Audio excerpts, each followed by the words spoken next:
So doctor, what can somebody do to support their adrenal glands if they have a condition, or to help boost levels?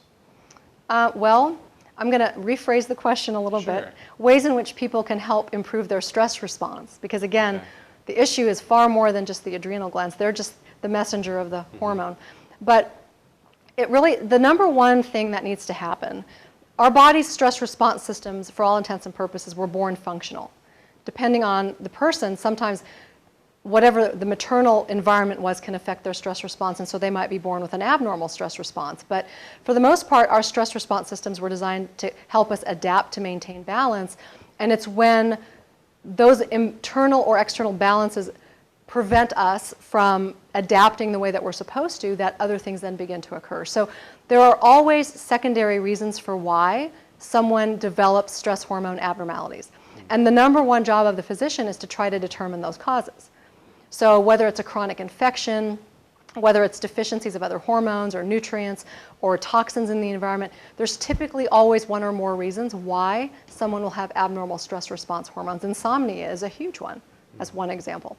So there's typically a reason, and the identification and treatment of all of those causes may take some time. So in the interim, things that people can use, I think a lot of patients, again, because conventional medicine completely disregards the whole concept of adrenal fatigue, as they should, but there's a very real, what they call actually hypocortisolism, or low cortisol states. And there's a lot of research on that and ways in which you can improve that.